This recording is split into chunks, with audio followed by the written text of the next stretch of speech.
Voilà, mes chers frères et sœurs bien-aimés, nous vous souhaitons de tout cœur la bienvenue dans ce foyer de charité. Nous allons commencer le cycle sur la divine volonté à partir des enseignements de notre Seigneur à Luisa Picaretta. Donc nous commençons un 13 octobre, qui n'est pas n'importe quelle date.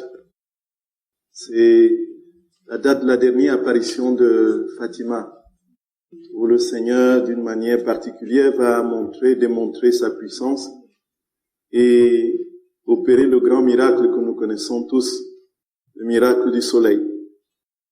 Et justement, le soleil, c'est l'image, la métaphore qu'utilise très souvent notre Seigneur dans ses écrits, dans ses enseignements à Luisa Picaretta, pour dire ce que c'est que sa volonté. Il le compare toujours à un soleil. Alors nous allons, avant de commencer, prendre ce temps de prière à l'Esprit Saint, invoquer de tout notre cœur le Saint-Esprit qui nous assiste et que nous ayons le cœur largement ouvert pour accueillir sa volonté. Oui, chers sœurs et frères bien-aimés dans le Seigneur, encore une fois, bienvenue en ce jour du 13 octobre, je disais, qui coïncide fortuitement, c'est pas le bon mot, puisqu'il n'y a pas de hasard au ciel, c'est juste la providence. Et comme dit Saint-Pierre Fourier, la providence jamais ne se trompe en ses desseins. Donc si le Seigneur a voulu que nous ouvrions ce cycle un 13 octobre, c'est bien parce qu'il veut que le soleil de sa divine volonté qui a brillé d'une manière réelle, concrète à Fatima un 13 octobre 1917, brille dans nos vies. Et que toute notre vie soit irradiée de cette présence divine qui nous donnera la grâce de pouvoir retrouver ce que nous avons perdu après la chute d'Adam. Et c'est pour nous, frères et sœurs bien-aimés, un motif de joie inouï, de comprendre et de savoir que nous sommes faits pour être à la ressemblance parfaite de celui qui nous a créés, que nous sommes faits pour être comme des dieux, comme nous sommes faits pour jouir pleinement de tout ce que nous avons fait, l'intelligence illimitée de Dieu, sa sainteté illimitée, immense, infinie, sa tendresse et son amour tout aussi infini, que nous sommes faits pour bénéficier d'une manière radicale et parfaite de tous les attributs divins, selon que notre nature humaine, ou plutôt notre condition de créature peut porter et supporter. Et c'est pour nous, frères et sœurs bien-aimés, quand nous entrons dans ce cycle, c'est avec une joie immense de savoir que nous sommes faits désormais pour la lumière qui jamais ne s'éteindra. Et ça, c'est la particularité, on en parlera, de cette spiritualité. Le Seigneur dit, vous n'attendrez pas la mort pour le vivre. Vous pouvez déjà le vivre dès ici-bas. Voyez un peu. Donc l'histoire de souffrance et de croix, ce n'est qu'un moment. Ce n'est pas le cœur de la spiritualité des mystiques, comme on a très souvent voulu les réduire à la dimension de la souffrance. La souffrance est toujours l'ouverture vers le grand matin de la résurrection, où la lumière du Seigneur va illuminer notre être tout entier. Et c'est ça, jusqu'à la dernière, il n'y aura plus de fin. Nous imaginons, frères et sœurs, c'est le vertige qu'on a lorsqu'on pense à l'éternité bienheureuse de la lumière divine. Voyez, ça ne finit pas. On est dans la lumière, ça ne finit pas. Quand est-ce que ça va finir? Ça ne finira jamais. Quand est-ce que ça va finir? Ça ne finira jamais. Voyez. Voyez, c'est ça, frères et sœurs bien-aimés. C'est ça. Et c'est ça la grâce d'être chrétien et d'avoir cette révélation que le Seigneur nous fait. Et alors, nous sommes ici au cœur d'une spiritualité, en fait, qui est nouvelle plutôt, non pas dans la compréhension du projet de Dieu, mais plutôt dans le mode, la manière de parvenir au projet de Dieu, qui est justement de nous donner la possibilité de retrouver le rang qui était le nôtre avant la chute originelle. Alors, nous allons le voir. Mais avant de parler de manière très concrète de la spécificité de ce que Jésus enseigne à Luisa Picaretta, nous allons d'abord parler de celle-là à qui Jésus, dans sa commisération et de sa condescendance, a voulu donner justement à l'humanité, par qui il a voulu donner à l'humanité justement ce précieux trésor de la vie dans la divine volonté. Nous comprendrons bien, frères et sœurs. Jésus évolue toujours par paliers. Il est toujours dans l'ordre comme un fin pédagogue. Que ce soit pour nous, pris individuellement, ou bien pour l'histoire humaine, il évolue toujours de manière très, très progressive. Il ne fera jamais rien de manière brutale. Il ne nous précipitera pas dans ce que nous ne sommes pas capables de porter pour l'instant. C'est vrai pour l'humanité entière, pour l'histoire, c'est vrai pour chacun de nous. Si nous voyons un peu notre cheminement chrétien, nous voyons qu'il y a une gradation. Et il y a eu un moment où certaines choses, nous ne pouvions pas encore les comprendre. Et le moment vient où les choses, il y a un tilt surnaturel qui illumine tout. On est devant une vérité qui, on se dit, mais c'est pas possible. Comment se fait-il que je ne l'ai pas encore saisi? En fait, si on ne l'avait pas encore saisi, c'est parce que nous n'étions pas encore en capacité de le saisir. Mais visiblement, le temps est venu de saisir cette vérité, que Dieu, aujourd'hui, peut habiter le cœur de l'homme et vivre sa vie divine en nous, ici, aujourd'hui et maintenant, pas avant, pas seulement après la mort. Voyez un peu. Et ceci, frères et sœurs, nos cœurs sont progressivement préparés. Et donc, Luisa Picaretta est née à Corato, à Bari, le 23 avril 1865. Donc, ses parents son père est métayer et il travaille dans une ferme. Donc, ils ne sont pas forcément riches, même s'ils sont de descendance noble, visiblement. Et très jeune, et ça c'est la caractéristique de beaucoup de mystiques, elle va recevoir des visites d'une manière très très forte de la Vierge Marie. Et on voit aussi le cas chez Padre Pio, qui a 5 ans déjà, voyait son ange gardien, voyait Jésus, voyait la Vierge Marie, et pensait que tout le monde voyait la même chose, voyez. Bon, il faut dire qu'ils ne sont pas encore. Voyez. Et puis, et ce qui est assez particulier chez cette âme d'élite, c'est qu'elle se retire très souvent dans un tronc de mûrier où elle se calfeutre pour prier. Donc, une espèce de mûrier qui avait creusé comme ça par l'âge et par la création. Et elle s'y réfugiait, elle priait des heures et des heures. Et progressivement, elle va désirer de toute son âme recevoir le corps de notre Seigneur. Elle fait donc sa première communion à l'âge de 9 ans et entre cette fois-là dans une intense relation d'intimité avec Jésus. Elle va passer, après la communion, des heures et des heures d'action de grâce. Voyez, nous imaginons, une fois, je commence par moi prêtre, quand j'ai communié, quand j'ai fait le truc, et puis je suis déjà à côté en train de bavarder, vous voyez, c'est moi, je parle de moi, je parle pas de vous, voyez. Nous imaginons si déjà moi je ne sais pas ce que c'est que l'action de grâce après la communion. Elle, à 9 ans, elle prend 3 heures de temps d'action de grâce après avoir communié. Elle dit que cette intimité, frères et sœurs bien-aimés, ce n'est pas le fruit du hasard. Ce n'est pas simplement parce qu'elle était prédestinée, et c'est vrai pour chacun de nous.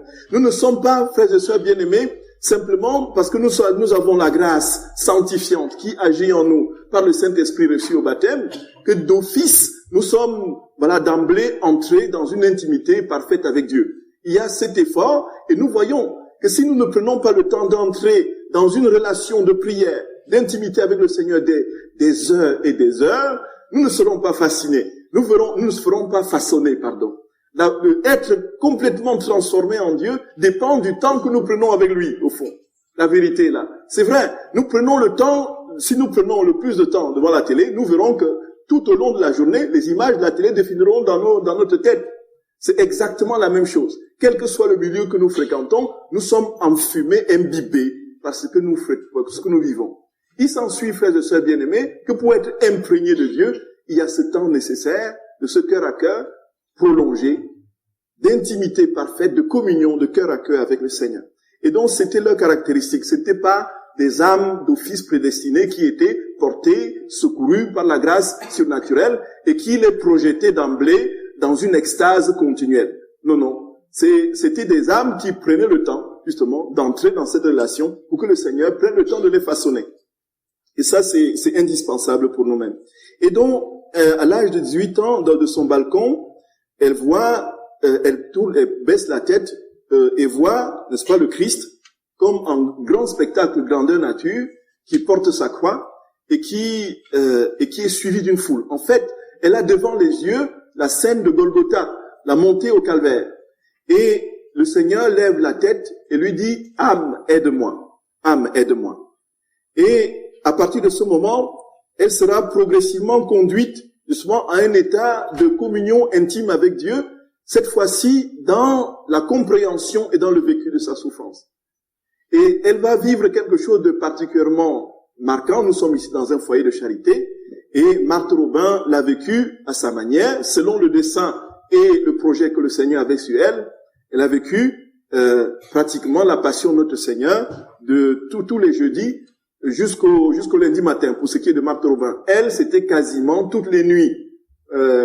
Mais sauf que contrairement à Marthe Robin, où les stigmates de la passion étaient visibles, elle a demandé au Seigneur que ce ne soit pas rendu visible.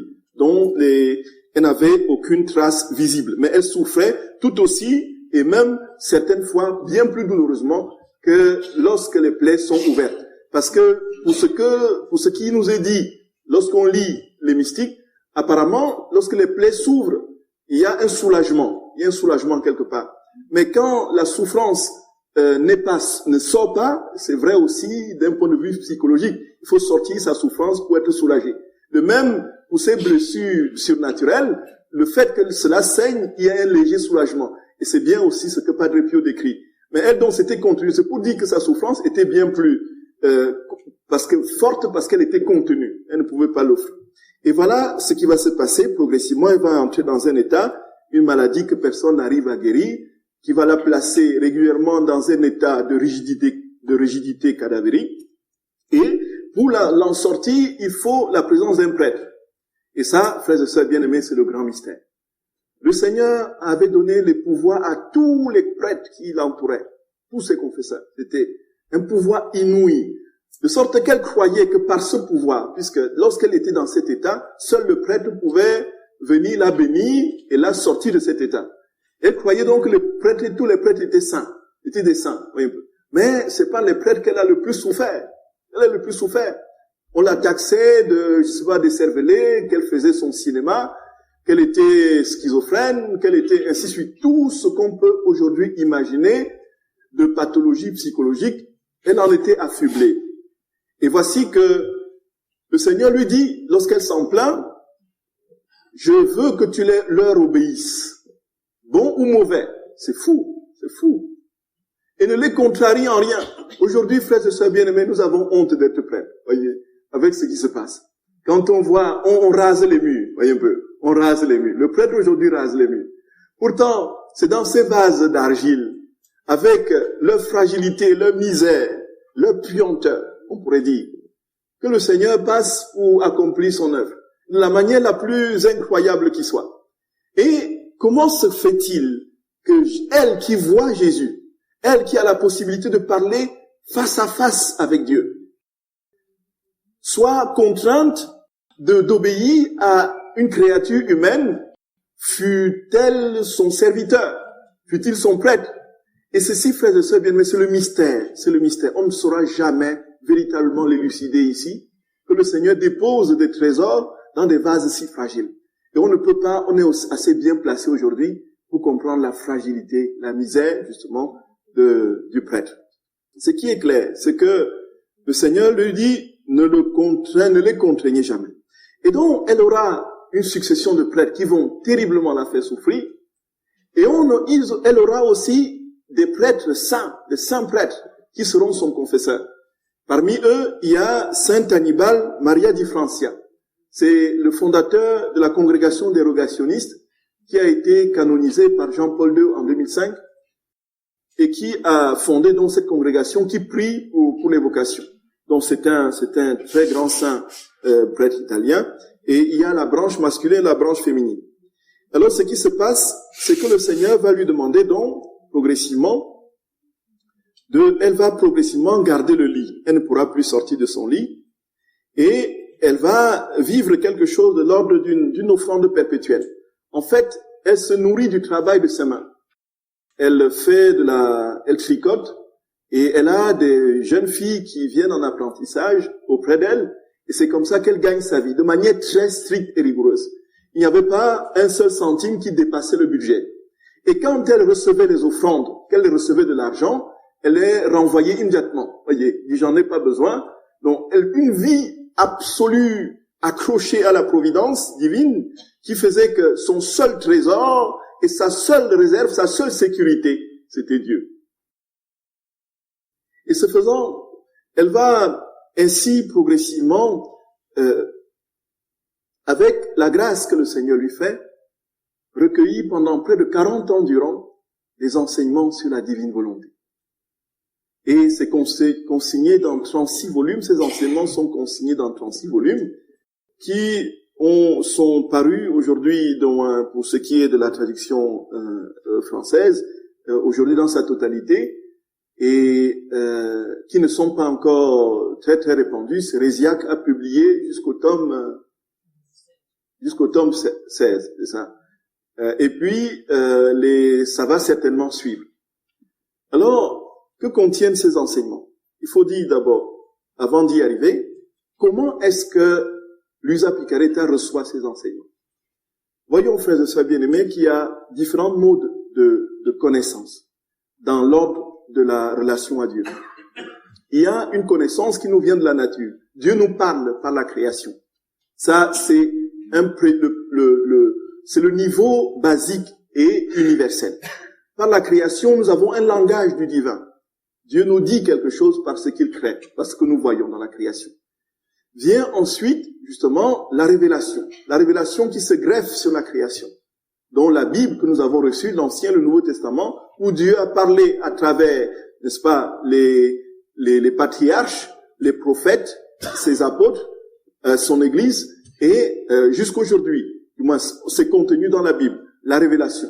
Ensuite, il y a ce qui est justement l'explicitation de la révélation, ce qui est de l'ordre toujours dans la révélation, c'est les révélations privées. Donc les révélations privées ont différentes modes de manifestation, d'expression. Une révélation privée peut être de l'ordre, dans son mode, bien sûr, encore une fois d'expression, l'ordre d'une locution intérieure. Il y a certains mystiques qui reçoivent des paroles à l'intérieur d'eux-mêmes. Et qui est celui qui leur parle à l'intérieur d'eux-mêmes? C'est l'Esprit Saint. Et certains, ça peut être l'ange gardien, ce qui te dit, qui te souffle, ainsi de suite. Donc quelqu'un me disait, un témoignage dans ma paroisse, la dernière fois, qui était à Fatima et qui s'était confessé. Et puis, il est allé à la chapelle des apparitions. Il a vu les gens qui faisaient le tour de la chapelle à genoux. Il a aussi fait. Et puis, il est allé dans la basilique. Il s'est mis à prier. Et puis, à un moment donné, il somnole. Et puis, il entend quelqu'un qui le frappe sur l'épaule. Réveille-toi et prie. Réveille-toi et prie. Et puis, il lève la tête, il regarde à gauche, il regarde à droite, il ne voit personne. Voyez. Donc, il y a... il voit rien. Non, oui, ça ne va pas nous arriver tous les jours. Ça ne va jamais arriver. Mais ce qui est clair, c'est quoi? C'est que il y a une forme d'expression du divin qui peut passer par l'ange gardien, qui peut passer par l'Esprit Saint en nous, l'élocution intérieure. Donc, il y a énormément de personnes qui ont entendu le Seigneur leur parler au fond de leur cœur. Donc, sans le voir. Et ça, il y a parmi eux, l'une des plus célèbres, c'est Gabriel Bossis, qui a écrit près de 7 tomes de lui et moi, de ses conversations avec le Seigneur, qui sont aujourd'hui attestés être vraiment de Dieu, venus de Dieu, reconnus par l'Église. Voyez un peu. Donc, il y a ici quelque chose de l'ordre d'une... Mais ici, ce mode d'expression avec le divin est tout autre. C'est, quand vous lisez les écrits de l'Usa Picaretta, elle parle de son état habituel. Quand j'étais dans mon état habituel. Et son état habituel, c'est quoi? C'est que son état, vous voyez, c'est Marthe Robin, elle est sortie d'elle-même. Elle est sortie de son corps. Elle est morte. Et là, on voit la référence, justement, dans l'Écriture, dans Exode au chapitre 33. Exode au chapitre 33, du verset... Alors, Moïse est attendu sur la montagne du Sinaï. Le Seigneur lui donne rendez-vous sur la montagne du Sinaï. Il lui dit, fais-moi de grâce, vois ta gloire. Et il dit, je ferai passer devant toi toute ma beauté, et je prononcerai devant toi le nom de Yahvé. C'est Dieu qui lui parle. Je fais grâce à qui je fais grâce, et j'ai pitié de qui j'ai pitié. Mais dit-il, tu ne peux pas voir ma face, car l'homme ne peut me voir et vivre. Si on veut voir Dieu, il faut mourir. Oui, un peu ça. Non, en fait, c'est ça. C'est ce que ça veut dire, très concrètement. Il faut mourir. L'homme ne peut me voir et vivre. Yahvé dit alors, voici une place près de moi. Tu te tiendras sur le rocher. Quand passera ma gloire, je te mettrai dans la fente du rocher et je te couvrirai de ma main jusqu'à ce que je sois passé. Donc, Seigneur dit, va te mettre dans la fente du rocher. Et puis, quand je passe, je mets la main sur ton visage pour que tu me vois pas. Et là, tu me verras simplement de dos. C'est de dos que tu me verras. Et en ce moment, effectivement, c'est ce qui se passe. Parce que s'il avait vu Dieu, il serait mort. C'est un peu ça. Donc, très concrètement, ce mode de vision, c'est ce qu'on appelle l'extase. On est en dehors de son corps. C'est ce qui s'est passé avec Bernadette à Lourdes. C'est ce qui se passe avec Luisa Picaretta. C'est ce qui se passe et s'est passé avec Padre Pio. Ce qui se passe avec beaucoup de saints qui ont des apparitions. Donc, on va mettre la bougie pour brûler la petite Bernadette, et elle ne sentira rien. Oui, parce qu'elle n'est plus en elle. Elle est partie, elle est sortie. Voyez. Et puis, de même pour les enfants, les voyants de l'apparition de Belgique, là. Les deux apparitions de Belgique, oui. Oui, Borin surtout, les enfants qui étaient griffés, on les piquait, on les tirait partout, on les faisait des blessures, oh, mais c'était terrible, c'était affreux. Les dégembres et les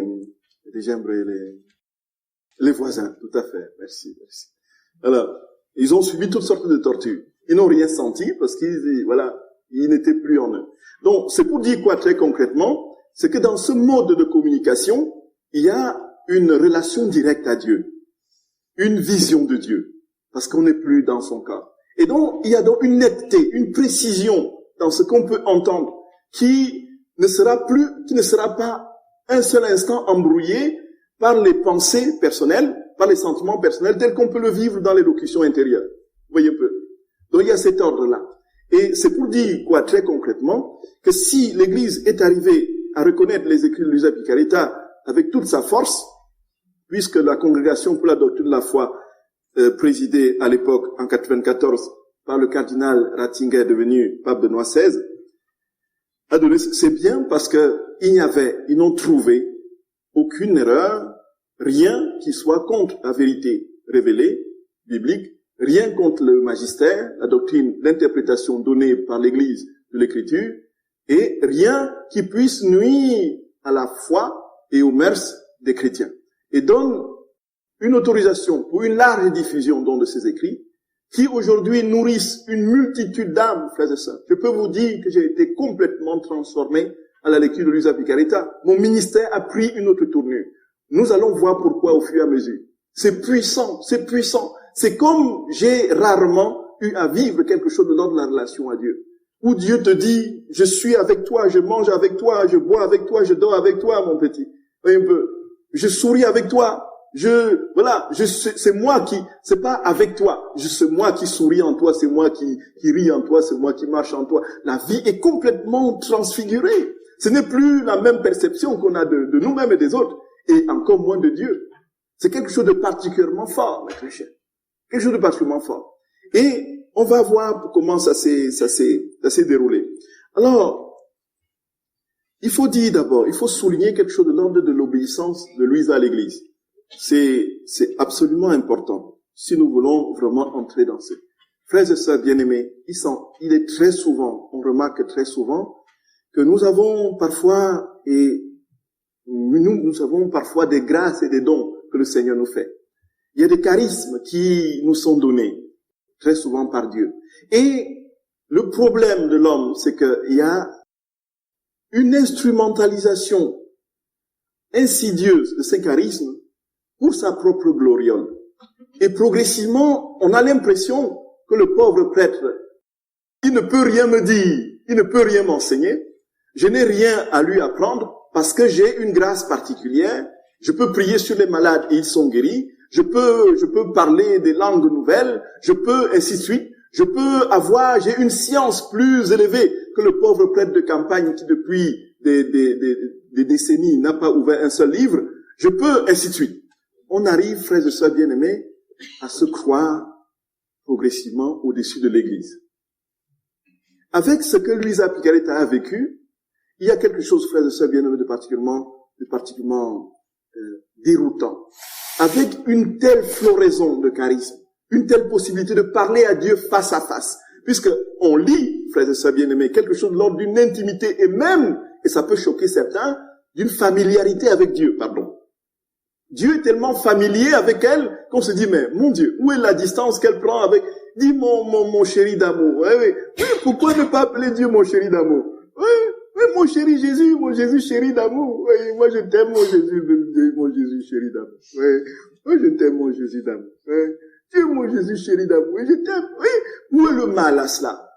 Pourquoi être choqué par la familiarité qu'elle a avec notre Seigneur? Donc une telle familiarité, frères et sœurs bien-aimés, qui pouvait l'induire à l'erreur, lui permettre de l'amener progressivement à avoir la grosse tête. Ça n'a pas été le cas. Et curieusement, frères et sœurs bien-aimés, lorsque la congrégation du Saint-Office, c'était à l'époque le Saint-Office, aujourd'hui la congrégation pour la doctrine de la foi, à un moment donné, va pas comprendre certaines choses, bien sûr, comme partout, il y a des cardinaux et des évêques qui travaillent à ce que l'œuvre de Dieu soit relativement ralentie, mais toujours est-il que même quand on a devant soi le démon en question, en la personne du prêtre ou du cardinal qui te dit arrête, parce qu'il le dit au nom de l'Église, même si c'est contrariant et qui n'est pas dans la vérité, même si on a la perception de la vérité, on dit oui Seigneur, que ta volonté se fasse. Car c'est à travers justement ces humiliations qui sont temporaires quand c'est l'œuvre de Dieu, parce que rien ne peut étouffer l'œuvre de Dieu, on se soumet. Frères et sœurs bien, aujourd'hui on ne peut plus entendre un tel langage. Et voici ce qu'elle écrit lorsque la congrégation pour la doctrine, pour le Saint-Office, va émettre quelques réserves sur certains de ses écrits, au point de prendre tout ce qu'elle avait écrit pour le garder au Vatican. Voici ce qu'elle dit. Elle dit, Fiat in voluntate Dei. J'ai sous-signé, ayant appris du décret par lequel, le 13 juillet 1938, la suprême congrégation du Saint-Office mettait à l'index certains de mes ouvrages publiés, spontanément et promptement, je fais mon devoir d'âme chrétienne de donner ma soumission inconditionnelle. Écoutons, frères et sœurs. Ma soumission inconditionnelle, prompte et absolue au jugement de la Sainte Église romaine, et dont je réprouve et condamne sans aucune réserve ce que la suprême congrégation du Saint-Office réprouve et condamne dans mes ouvrages publiés. Le problème est que il n'y avait plus rien à condamner après. En 94, il n'y avait pas un seul mot à retirer. Voyez, chose était claire. Donc, comme l'entend, elle dit qu'elle condamne ce que la congrégation aura condamné. Ce que l'Église aura dit, c'est faux. Elle ne réfléchit pas, elle ne dit pas, voici, non pas qu'il ne faut pas réfléchir. Ce qui est clair, frères et sœurs bien-aimés, c'est que cette dimension de l'obéissance est capitale. Si nous voulons vivre cette spiritualité, parce que c'est une spiritualité facilement récupérable par tous les autres, voyez, tout ce qui est alentour. Le New Age peut facilement entrer dans cette spiritualité, puisque Dieu te dit, il t'irradie de sa lumière, et tout ça, et on connaît le langage New Age. Voyez un peu, on est lumière, on ne prononce jamais le nom de Dieu, lumière, quand la lumière c'est Dieu, voyez un peu, Dieu est lumière. Je suis la lumière du monde, dit Jésus. Jésus, c'est la lumière. C'est pas la lumière, une lumière éthérée, justement, qui circule dans notre imaginaire, mais c'est une lumière concrète qui est Dieu. Et ça peut être récupéré par tout ce qui fait que sur Internet, vous pouvez voir toutes sortes d'utilisations de Luisa Picaretta. Mais ce qui est clair, c'est que c'est une fille de l'Église. C'est une fille de l'Église. Et ça, c'était bien de le mentionner. Donc, cette déclaration, il dit, je la fais parvenir également en toute humilité à mon cher archevêque, Monseigneur Giuseppe Leo, en l'implorant d'avoir la charité paternelle de la faire parvenir au Saint-Office. Donc, donne ça à son confesseur, le donne à... Nous voyons, frères et sœurs bien-aimés, et on ne sera jamais véritablement élevé qu'à la dimension et la proportion de notre humilité, de notre soumission à Dieu. Et Dieu passe par qui? Par les pauvres êtres humains, comme ça, Et ce qui est clair, pour ce qui me concerne, je l'ai compris depuis. Je ne prends aucune décision. Aucune décision. Même dans les moindres choses, sans avoir consulté mon confesseur et père spirituel. J'en parle avec lui, il me dit ce qu'il en pense, je lui dis ce que je pense, on voit ensemble. Tout ce que je peux faire aujourd'hui, je dis, je le soumets, Seigneur, sous ton regard. Toi-même, fais tout, et pour avoir la preuve que je suis véritablement dépossédé de ma volonté, que ta volonté passe par celui que tu as mis sur mon chemin pour me guider vers toi. Et ceci, frères et sœurs bien-aimés, l'importance de prier pour les prêtres, l'importance de prier pour l'Église. Nous savons aujourd'hui l'Église va mal. Mais plus que jamais, il y a urgence, comme dit le pape François, de se mettre à genoux, de jeûner et de prier le rosaire à la fin, justement. C'est capital. Nous voyons ici que ça, c'est une dimension de la vie, la structure même intérieure de Luisa Picarreta, qui a conditionné toute sa vie. Et c'est pourquoi, à la fin à sa mort, lorsqu'elle meurt, le 4 mars 1947, il y a une foule, des milliers, des centaines de milliers de personnes. Il y a des prêtres, des évêques, des évêques et des cardinaux qui assistent à ses obsèques, simplement parce qu'on a reconnu en elle, effectivement, une fille de l'Église. Donc, son procès de canonisation a été introduit et est en cours.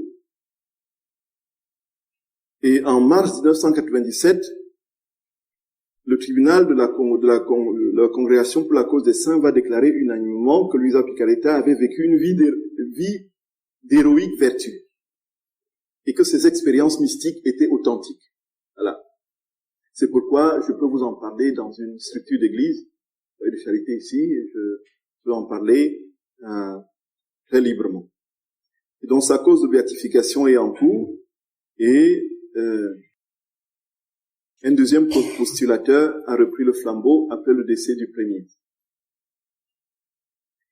Alors, venons maintenant aux enseignements que Jésus a donnés à Luisa Picarreta. Comme je vous ai dit, frères et sœurs, donc nous avons plusieurs, ça ce n'est qu'un début. Nous savons, les enseignements sont contenus, ont été donnés pendant 40 ans. C'est contenu dans 36 volumes, voyez bien. Donc, ça veut dire quoi très concrètement? Ça veut dire que on aura, si nous voulons persévérer, on aura suffisamment de temps devant nous pour les méditer, pour comprendre ce que Jésus veut dire à travers ces livres. Ce qui veut dire que ça, ce n'est que le début d'un cycle. Si vous êtes persévérant, le Seigneur peut-être nous retrouvera à son retour en train de méditer justement la vie dans la divine volonté. Je vous dis quoi? Je vous dis que on ne pourra jamais l'épuiser. On ne l'épuise que lorsqu'on est complètement en Dieu. Lorsqu'on est éclaté, diffracté dans la divinité, dans le soleil divin, comme le Seigneur le dit. Il dit qu'en lui, lorsqu'on a retrouvé le rang qui était le nôtre avant la désobéissance originelle, c'est ça le terme. Et ça, frères et sœurs bien-aimés, on ne pourra jamais dire merci au Seigneur pour une telle grâce. De nous dire, quoi que tu fasses, et ça nous allons le comprendre. Ce n'est même pas seulement valable pour nous seulement, et ça on en parlera. Tu es sûr, mon petit, que la petite prière, le petit souffle que tu émets dans ma divine volonté va irradier l'univers. C'est fou. Que tu vas, à partir de ta petite prière que tu fais, parce que c'est moi qui le fais en toi, tu peux convertir l'humanité entière, vous voyez? Et puis bon, pourquoi pour s'inquiéter des petits enfants qui ne sont plus baptisés et tout ça? Non, ça va, ils vont tous passer. Voyez, votre cher. C'est ça, mes chers frères et sœurs bien-aimés. C'est ça.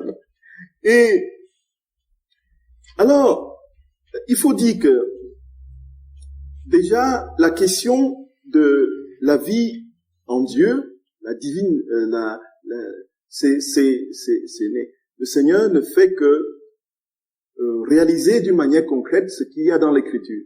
Encore une fois, il n'y a aucune révélation privée qui ne soit justement l'explicitation ou le vécu de l'Écriture. Et le critère et l'étalon d'évaluation de la vérité d'une révélation privée, c'est le fait qu'elle est conforme à l'enseignement de l'Église, l'enseignement de l'Écriture. Donc, on ne peut donc pas Alors on voit déjà, frères et sœurs bien-aimés, dans l'Écriture, notre Seigneur dit des phrases très très fortes. Dans Jean au chapitre 14, peut-être du verset 23, il dit, celui qui écoute ma parole, mon Père l'aimera. Nous viendrons chez lui et nous ferons de lui notre demeure. Ça veut dire quoi très concrètement? Ça veut dire que nous devenons le tabernacle de Dieu. Nous devenons le temple de Dieu. C'est-à-dire que Dieu fait sa vie en nous. Et au fur et à mesure qu'on lui laisse la possibilité d'agir en nous, il se déploie, il s'irradie, il devient Dieu. Simplement Dieu, en nous rendant Dieu. Voyez, tout simple. En nous rendant lui. Et c'est pourquoi, n'est-ce pas, dans l'Épître aux Hébreux, on peut entendre, vous êtes des dieux, vous tous. Vous êtes des dieux, vous tous. Et puis, une des phrases assez fortes qui va complètement cimenter, non seulement dans la bouche de notre Seigneur, mais de son apôtre Paul, c'est l'Épître aux Galates au chapitre 2, du verset 20. Si je vis, n'est-ce pas, ce n'est plus moi qui vis. Ce n'est plus moi qui vis. Entendons bien, frères et sœurs, comment ça résonne en nous. Ce n'est plus moi qui vis. En fait, je ne vis plus, en fait. Mais c'est le Christ qui vit en moi. Car ma vie présente dans la chair, je la vis dans la foi au Fils de Dieu qui m'a aimé et s'est livré pour moi. Oui. Ce n'est plus moi qui vis. Ça veut dire quoi très concrètement? Ça veut dire que nous disparaissons et nous laissons Dieu vivre en nous. Paul n'est plus lui-même, c'est Christ en lui désormais. Et ceci va se traduire dans toute la spiritualité, depuis les premiers siècles jusqu'aujourd'hui. Et la plus forte de toutes, du moins le sommet, le couronnement dans le processus historique, c'est Élisabeth de la Trinité, qu'on a canonisé récemment et qui va justement décrire cette vie, faire de notre âme le temple de la Trinité de Dieu. On en parlera. Et déjà, dès les premiers siècles, on a Saint Basile, le père de l'Église, soit les Cappadociens, qui disait que l'âme possède l'esprit et est illuminée par cet esprit. Et ceux qui possèdent l'esprit et sont illuminés par cet esprit deviennent elles-mêmes spirituelles et envoient des grâces aux autres. On entend, frères et sœurs bien-aimés, ce n'est pas, on parlera de la multiplication des actes dans la divine volonté, il y a déjà ici en incoation, donc de manière progressive, de manière en commençant déjà quelque chose de cet ordre. Celui qui prie sanctifie le monde. Les pères le comprenaient déjà. Ainsi donc, vous êtes comme des dieux. Et là, il reprend l'Épître aux Hébreux. Vous êtes comme des dieux, et rien de plus sublime ne saurait être désiré. Alors, et Saint Cyril va dire, pour cette raison, nous sommes appelés dieux. Non seulement parce que nous avons été élevés à une gloire surnaturelle par la grâce divine, mais parce que nous possédons maintenant Dieu qui habite et demeure en nous. Quel est notre but, frères et sœurs bien-aimés? D'où vient que nous soyons tristes, que nous soyons angoissés, que nous soyons déprimés, que nous soyons dans la souffrance, la maladie et tout cela? D'où vient cela? Simplement parce que nous ne participons plus à la vie de Dieu. Dieu n'est jamais malade, il n'est jamais angoissé, il n'est jamais déprimé. Vous voyez, même s'il souffre de ce que l'homme ne l'aime pas, il ne rentrera pas dans la déprime. Il ne prendra pas les anxiolytiques, lui. Le bon Dieu, son anxiolytique, il le trouve dans le cœur de ceux qu'il aime. Et ceux qui savent s'offrir, lui, pour lui. Et nous voyons, frères et sœurs bien-aimés, qu'il y a ici une progression que le Seigneur va de manière totale et parfaite expliciter à l'usa picarita. De même, dit saint Athanase, que le Seigneur devient homme en se donnant un corps, ainsi nous les hommes, nous avons été divinisés par le Verbe divin. Dieu s'est fait homme pour que l'homme devienne Dieu, disent tous les pères. Voyez un peu.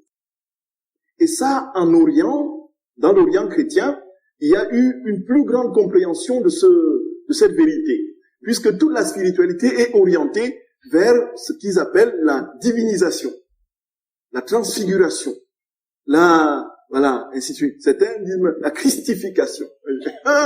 Donnez-moi le terme. Vous comprenez bien ce que ça veut dire. Un peu. Ça dit que pneumatisation. C'est-à-dire, ils deviennent l'Esprit Saint. Et le but, c'est ça. Et c'est Saint Séraphin de Sarov qui disait, le but de la vie chrétienne, c'est d'acquérir le Saint-Esprit. Pour être comme Dieu, pour être divinisé comme lui, pour être sanctifié à la dimension de sa gloire. Mais le Seigneur va ajouter plus encore, frères et sœurs bien-aimés. Et l'on voit même en Orient, il y a eu justement au XIVe siècle un conflit qui a opposé un moine orthodoxe, Grégoire Palamas, à un moine italien, Barlaam le Calabrais, Barlaam de Calabre. C'était quelqu'un d'érudit, Barlaam, mais qui disait qu'on ne peut comprendre et connaître Dieu que dans les dimensions de la raison. On ne peut le saisir qu'à partir de ce qui nous est donné de comprendre au niveau humain. Et puis, Grégoire Palamas lui dit, non, c'est pas possible. Ce n'est pas le mode de connaissance ce n'est pas la manière de Dieu de se communiquer à nous. S'il ne se communique que par l'intelligence, que deviennent ceux qui ne sont pas intelligents?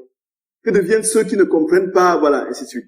Donc c'est il va donc développer la prière hésicaste, où dans une prière continuelle, les moines vont faire cette expérience, vont progressivement vivre quelque chose de la lumière taborique du mont Tabor, hein, comme la transfiguration, qui va les saisir, les emmitoufler, et ils vont même pour certains voir que tout leur être est en irradiation et en train de briller, voyez un peu, de briller.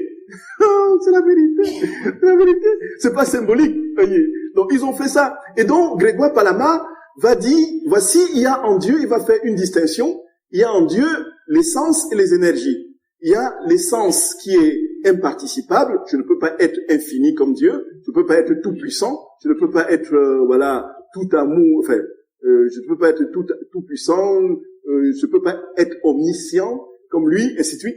Mais il y a les énergies participables. Donc c'est la grâce, dans la théologie occidentale, la grâce sanctifiante qui nous est donnée pour que nous progressions pas à pas vers l'origine d'où nous sommes venus, c'est-à-dire la participation à la gloire incréée du Dieu très haut. Nous voyons, mes très chers. Ça et donc, il y a déjà ce conflit. Et on voit, frères et sœurs bien-aimés, que même dans le concret de ces moines-là, il y a déjà un vécu de l'ordre d'une divinisation. Mais ça, c'est le concret de ce qu'ils peuvent comprendre à leur limite.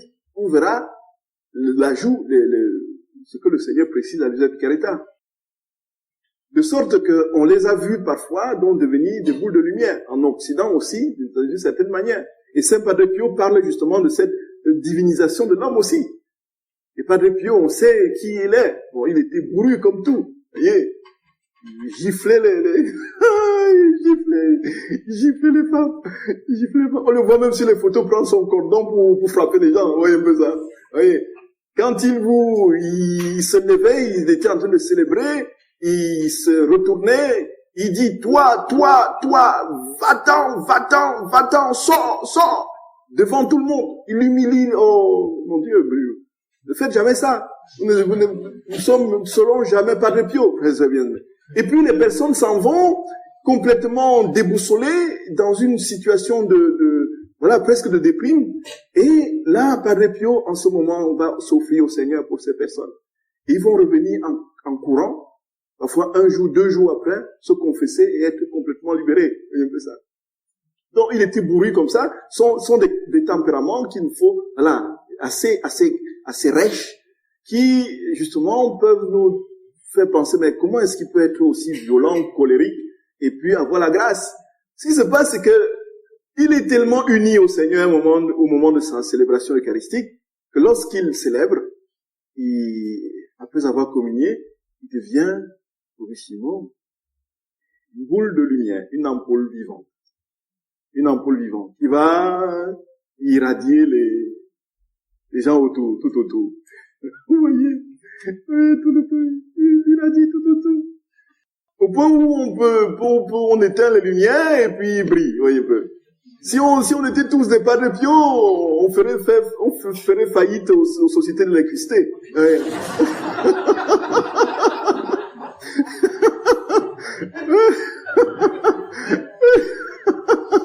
Voyez ça, mes très chers. Et puis l'évêque qui était à côté de lui, l'évêque qui était à ses côtés et qui essayait qui expliquait à Jean de Robert ce qui se passait, il dit, regarde ce qui est en train de se passer, regarde ce qui est en train de se passer, son âme, son union est tellement unie à lui, est tellement uni au divin, son être intérieur qui devient fluorescent. Il essaie de lui expliquer théologiquement ce qui est en train de se passer. Les évêques ont vécu ce phénomène avec Padre Pio. Voyez. Donc c'est pour dire quoi? C'est pour dire que le Seigneur, comme on a dit, est progressif. Alors maintenant, la différence la différence qu'il établit avec l'usage Picarité, qui va donner de manière plus large et plus forte, ce n'est pas une suppression de ce qui s'est passé. Et c'est ça justement les caractéristiques de la vie dans la divine volonté que nous allons voir encore aujourd'hui. Alors, la vie dans la divine volonté, c'est quoi en fait? C'est l'immersion dans la vie de Dieu. C'est l'immersion dans sa sainteté. L'immersion dans sa volonté. La volonté est ce qui régit la communion du Père, du Fils et du Saint-Esprit. Ça veut dire quoi très concrètement? Ça veut dire que ce que le Père vit avec le Fils et le Saint-Esprit, il nous le communique. Le même ordre d'amour, le même ordre de relation de sainteté, le même ordre de bonté, d'humilité, le même ordre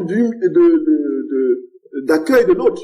C'est cela qui nous est communiqué. En fait, nous retrouvons ce que nous avions perdu lorsque nos premiers pères ont dit non à la volonté de Dieu. Voici ce que Jésus lui dit le 4 janvier 1925. Ma fille, la vie d'une âme, lorsqu'elle est vécue dans ma volonté, n'est véritablement rien d'autre que la formation de sa vie dans la mienne. J'imprime ma propre forme sur tout ce que fait l'âme. Pour vivre sa vie dans ma volonté, l'âme doit répondre en modelant son esprit sur le mien, ses regards sur les miens, ses paroles, ses mouvements, ses battements de cœur et ses pas sur les miens. En faisant cela, l'âme perd sa propre forme pour acquérir la mienne, soumettant l'être humain à des morts répétées, tout en donnant une vie continuelle à la divine volonté. L'âme sera ainsi capable d'introniser en elle-même la vie divine de ma volonté. Et lorsque sera pleinement accomplie cette œuvre prodigieuse, la forme de l'âme sera parfaitement modelée sur moi. Comprenons un peu. Elle dit, vivre dans la divine volonté, c'est former sa vie dans celle de Dieu.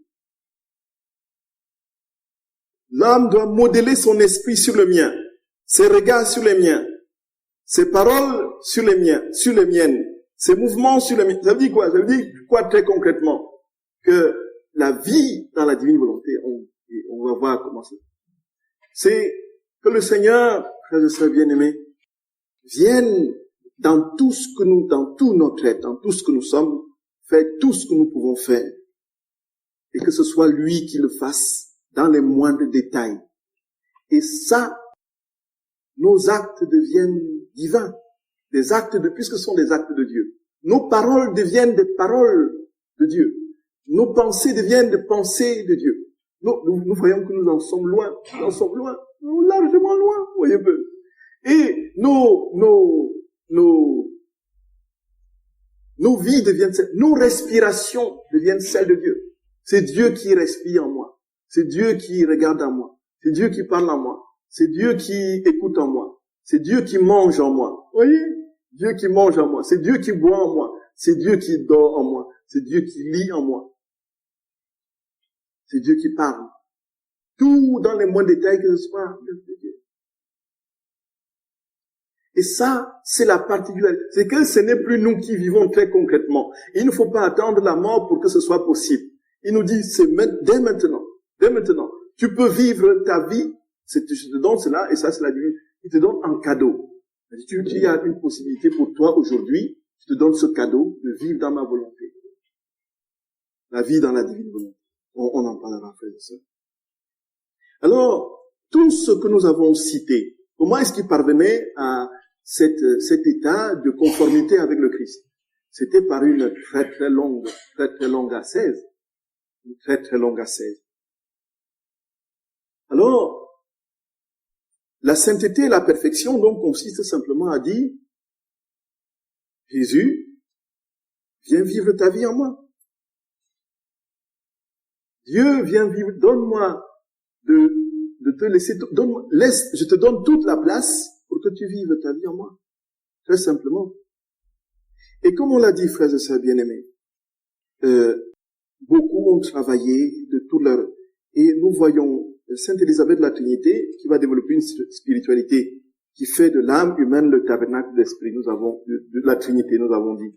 Lorsqu'elle dit, ô mon Christ aimé, crucifié par amour, je vous demande de me revêtir de vous-même, d'identifier mon âme à tous les mouvements de votre âme, de me submerger, de m'envahir, et de vous substituer à moi afin que ma vie ne soit qu'un rayonnement de votre vie. Il y en a qui connaissent cette prière par cœur. Ici, j'entends les gens me suivre. Très bien. Donc, c'est Sainte Élisabeth de la Trinité. Ô feu consumant esprit d'amour, survenez en moi, afin qu'il se fasse en mon âme comme une incarnation du Verbe. Que je lui sois une humanité de surcroît, en laquelle il renouvelle tout son mystère. Nous voyons, frère, bien, ô Dieu Trinité qui t'adore ainsi de suite.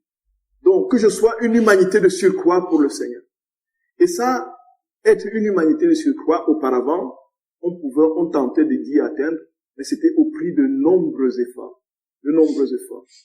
Fallait, dans une certaine époque, se flageller. Vous voyez, se flageller. Dans les disciplines de séminaire, on apprenait aux prêtres, aux séminaristes, à se donner la discipline. Donner la discipline, c'était pas porter le cilice et puis avoir le fouet avec lequel on se frappait pour faire pénitence. Vous voyez un peu. On vient de loin. On vient de loin. Vous voyez un peu. J'ai eu encore un de mes pères spirituels aujourd'hui décédé qui a vécu ça. Et oui, tout à fait. Et puis, il nous racontait, il y avait des gens même dans les monastères, frères et sœurs bien-aimés, dans les monastères où les gens ne parlent pas, où on doit parler en silence, ils sont capables de raconter toute une histoire, tout le film qu'ils ont vu la veille, juste par des simples signes. Mais c'est de l'hypocrisie. Ils ne parlent pas et puis, entre nous, voyez un peu. Oui, silence, et puis tu arrives à tout lui raconter. Pas des signes comme ça. Vous voyez. Et puis, mon père spirituel, effectivement, me racontait que pour la discipline, il y avait ils avaient trouvé tous les stratagèmes pour faire comprendre à leurs supérieurs qu'ils étaient exemplaires. Et quand ils savaient à quel moment passer le supérieur dans le couloir, ils allaient dans la chambre rapidement. Ils fermaient la chambre à clé, ils prenaient le fouet, ils frappaient sur le lit et criaient « Aïe !»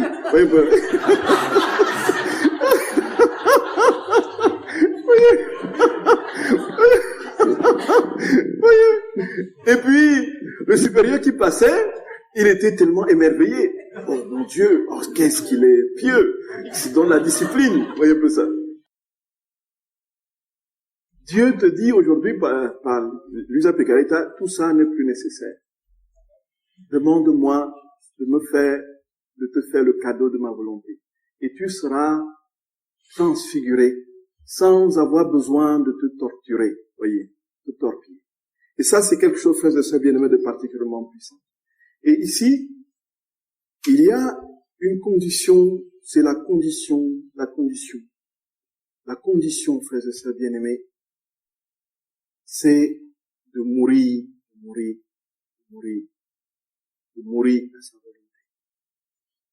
à sa volonté. Jésus dit tout au long des tomes que le plus grand obstacle de l'homme, c'est sa volonté. C'est sa volonté propre. Le fait qu'il veuille tenir à sa volonté, faire ce qu'il entend, ce qu'il veut, voilà, ainsi de suite. Alors, ce qui se passe ici, frères et sœurs bien-aimés, c'est qu'il va dire, si tu parviens à mourir à ta volonté, alors tu acquiers la mienne de manière parfaite. Et tu vis ma vie, Et c'est une mort, frères et sœurs, on sait que c'est la plus douloureuse des morts. Et c'est pourquoi Saint François de Sales pouvait dire que l'amour propre disparaît un quart d'heure après notre mort. Il faut attendre que nous mourions pour que l'amour, l'ego disparaisse. Vous voyez un peu, notre volonté propre. Et c'est ça notre souffrance perpétuelle, de se rendre compte dans la vie spirituelle que nous n'avons pas ce lâcher prise. Où est la place que je laisse à Dieu? quelle est la proportion, quelle est la portion de ma volonté que je lui donne? Il ne te demande pas une portion, il te demande toute ta volonté pour pouvoir te donner toute la sienne. C'est ça, frères et sœurs bien-aimés.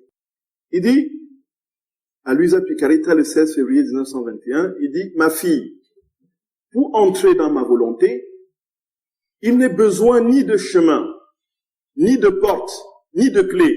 Voyez, nous sommes ici dans tout ce qu'on peut emmagasiner comme méthode pour être, pour être saint, quoi. Il faut prier à genoux pendant 3 heures, il faut se coucher par terre. Quand j'étais plus jeune, je faisais ça, mais j'ai eu mal à la tête à un moment donné. J'ai lu le curé d'Ars, le curé d'Ars qui disait, vous savez, le curé d'Ars est tellement torturé. Le gars, vraiment, le Seigneur ne pouvait pas ne pas lui donner cette grâce d'être le saint curé d'Ars que nous connaissons aujourd'hui. Il a tellement fait souffrir son corps, qu'à la fin, il a lui-même reconnu. Et il disait, comme consigne aux gens, si tu ne te couches pas sur du dur, ne pense pas progresser spirituellement. Voyez un peu. Et moi, quand j'ai lu ça, une fois, j'étais étudiant. Je me couchais par terre, n'est-ce pas, la tête sur le sol nu comme ça, sans rien. Au bout d'un certain moment, mon Dieu, ça n'allait plus. Je dis, Seigneur, mon Dieu. J'avais tellement mal à la tête, et puis, je dis, mais ça va s'arrêter, De toutes les façons, je ne serai jamais un curé d'Ars, tu restes ce que tu es, moi, je reste ce que je suis. Un peu. Et donc, progressivement, je me suis ravisé. Ce qui est clair, frères et sœurs bien-aimés, quelle était la pensée de ces personnes quand ils se livraient à tant de mortification et de macération? C'était simplement parce qu'ils voulaient détruire leur volonté propre. Au fond, c'était cela. Pourquoi le faisaient-ils? L'intention était bonne. Ils voulaient s'anéantir eux-mêmes. Mais c'était pas le bon procédé, tellement. Voyez un peu ça. Mais aujourd'hui, le Seigneur te dit simplement, remets-moi, donne-moi. C'est pas un acte de volonté que nous faisons. Je te donne ma volonté. Il n'est pas on verra bien. Il dit, je continue ce qu'il dit, la volonté d'une âme gêne le flot de ma volonté, tout comme les rochers sur la plage empêchent l'eau de l'océan de s'écouler partout. Nous verrons à la lecture de Luisa Picaretta que le Seigneur emploie des images de toutes sortes. C'est assez puissant. Il dit, mais si une âme enlève le rocher de sa propre volonté, au même instant, elle s'écoule en moi et moi en elle. Et elle trouve tous mes biens à sa disposition. Voyons, frères et sœurs, nous enlevons le galet de notre volonté et nous trouvons la volonté de Dieu qui est immédiatement remplacée et qui remplace immédiatement la nôtre et on reçoit tous les biens à notre disposition. C'est quoi les biens? C'est les attributs de Dieu. Il continue en disant la puissance, la lumière, le secours en tout ce qu'elle désire. Nous imaginons, frères et sœurs bien-aimés, que nous acquérons l'intelligence de Dieu, que nous acquérons la lumière de Dieu, que nous acquérons sa puissance, que nous acquérons son amour, que nous sommes capables d'aimer comme il a aimé, de dire à celui qui nous a tellement fait du mal, à celui-ci qui me casse les pieds et que je maudis en moi, tout en souriant devant lui, a dit vraiment comme le Christ a dit sur la croix, pardonne-leur Seigneur, ils ne savent pas ce qu'ils font. Être capable d'aimer comme Dieu. L'intelligence illimitée de Dieu, ça veut dire quoi? Ça veut dire les choses que nous ne sommes pas à mesure de comprendre, il nous les fait comprendre par sa grâce. Non pas que nous serons bientôt les grands écrivains qui vont produire 500, 100 tomes en 2 mois, de livres en 2 mois, et passer devant la télé et puis dire je suis le plus grand, de l'intelligence illimitée. C'est pas de cet ordre-là. C'est l'intelligence des réalités éternelles. Il te donne sa puissance. Où se déploie la puissance de Dieu? Dans la faiblesse. Quand je me suis complètement anéanti, et que Dieu fait tout en moi, il devient alors la puissance, frères et sœurs bien-aimés, telle que Dieu l'a manifestée sur la croix, c'est la crèche. Telle que l'a manifestée dans son incarnation, c'est la crèche et la croix. Où est-ce que Dieu s'est montré le plus fragile et le plus faible? Sinon, à ces 2 moments. C'est là que sa puissance s'est déployée alors de manière exponentielle et inouïe. Et Jésus dit, Elisa Picaretta, ma volonté assume tout le travail, donne à l'âme ce qui lui manque et lui fait atteindre les étendues sans limite de ma volonté. C'est tout le contraire avec les vertus. Combien d'efforts sont nécessaires, combien de combats, combien de longs chemins à parcourir. Et lorsqu'il semble qu'une certaine vertu sourit à une âme, voilà qu'une violente passion, une tentation, une frustration ou une rencontre inattendue repousse l'âme en arrière, la ramène à son point de départ, d'où il lui faut de nouveau se remettre en chemin. Et le travail de Sisyphe, on continue. Le mythe de Sisyphe, c'est Sisyphe qui pousse le rocher jusqu'au sommet de la montagne. Alors le rocher redescend, il est obligé de repartir de nouveau, ainsi toute sa vie, et un peu. Nous sommes ici, frères et sœurs bien-aimés, dans notre cheminement chrétien, des petits Sisyphes, des Sisyphes. Nous poussons le rocher jusqu'au sommet. Quand on pense qu'on est arrivé, tout s'écroule. On repart de nouveau, ainsi de suite.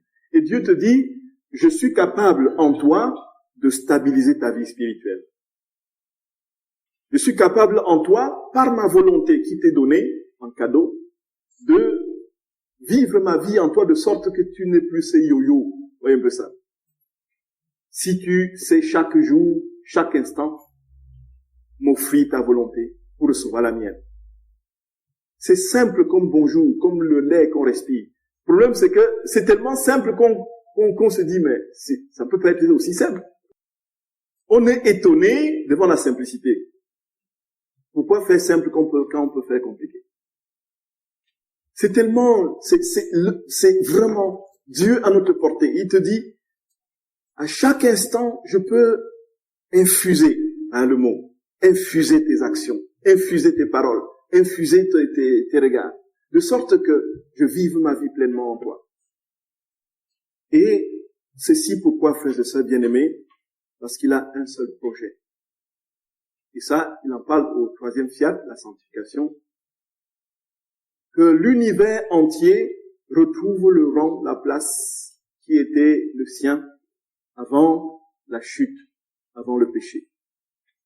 Et donc, il se fera, et ça il le dit très clairement, la prière que je vous ai enseignée de notre Père, que ta volonté soit faite sur la terre comme au ciel, que ton règne vienne, ça s'accomplira. Ça s'accomplira infailliblement. Il le dit de manière très claire et nette. Très claire et nette.